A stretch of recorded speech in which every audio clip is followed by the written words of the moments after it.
தமிழ் சினிமாவோட ப்ராமிசிங் ஸ்டாரா இருக்கிற கவினோட மாஸ்க் படம் எப்படி இருக்கு அப்படிங்கறத நான் சொல்றேன். நான் ஸ்ருதி பாலசுப்ரமணியன். காசால சந்தோஷத்தை வாங்க முடியாதுன்னு யார் சொன்னது? ஏழைய ஏழையாவே வச்சுக்கிறதுக்காக பணக்கார சொன்னது. ஆனா இங்க ஏழையோட ஏழை ஒருத்தர் இருக்கிறான். Middle class. Kavin, Andrea, Charlie, Pavan இன்னும் நிறைய பேரோட நடிப்புல டெபியூ டைரக்டரான விக்ரமன் அசோக் இயக்கத்துல ஜிவி பிரகாஷ் இசையில வெளியாகி இருக்கிற படம் தான் மாஸ்க். இந்த படத்தோட ப்ராமினன்ட் ஸ்டோரி என்னன்னு பார்த்தோம்னா, எலெக்ஷன் டைம்ல மக்கள் கிட்ட கொடுக்கறதுக்காக ஒரு சூப்பர் மார்க்கெட்ல பணத்தை பதுக்கி வச்சிருப்பாங்க. அதை ஒரு கூட்டம் கொள்ளையடிச்சிருவாங்க. அதை யாரு பண்ணா, ஏன் பண்ணாங்க அப்படின்னு சொல்லிட்டு ஹீரோ வில்லன்னு சேர்ந்து அதை கண்டுபிடிப்பாங்க.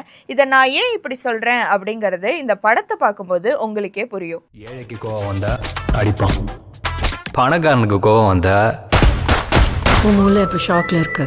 ரத்தம் வருது பார்த்த உடனே உனக்கு வலி தெரிய ஆரம்பிக்கும். பணக்காரனுக்கு கோவம் வந்தா ஏழையை வச்சு அடிப்பான். இந்த படத்தோட பாசிட்டிவ்னு பார்த்தோம்னா ஃபர்ஸ்ட் ஆக்டிங் தான். எல்லாருமே சூப்பராக நடிச்சிருந்தாங்க, எஸ்பெஷலாக ஆண்ட்ரியா. இந்த படத்தோட கதையுமே ரொம்ப டிஃப்ரெண்ட்டாக இருந்தது. ஷேட்ஸ் ஆஃப் பீப்புளை ரொம்ப ஆப்டாக காமிச்சிருந்தாருன்னே சொல்லலாம். இந்த படத்தில் விஷுவல்ஸ் அண்ட் பேக்ரவுண்ட் மியூசிக்கும் ரொம்ப நல்லாவே இருந்துச்சு. செகண்ட் ஹாஃப் நல்லா வேகமாக விறுவிறுன்னு போச்சு. முக்கியமாக கிளைமேக்ஸ் ரொம்ப சூப்பராக இருந்துச்சுன்னே சொல்லலாம். வாங்க சாப்பிட்டுக்கிட்டே யார பத்தியாவது தப்பா பேசலாம். அது உனக்கு என் மகன், செல்ல மகன் பையா. உங்ககிட்ட இப்பெல்லாம் பேசுறதுக்கு பயமா தான் இருக்கு. ஆனா இவ்வளவு கிட்டக்க வந்து பேசுறதுக்கும் ஜாலியா இருக்கு. ட்ராபேக்னு பார்க்கும்போது ஃபர்ஸ்ட் ஹாஃப் கொஞ்சம் ஸ்லோவாக போன மாதிரியும் நிறைய லேக் இருந்த மாதிரியும் ஃபீல் ஆச்சு.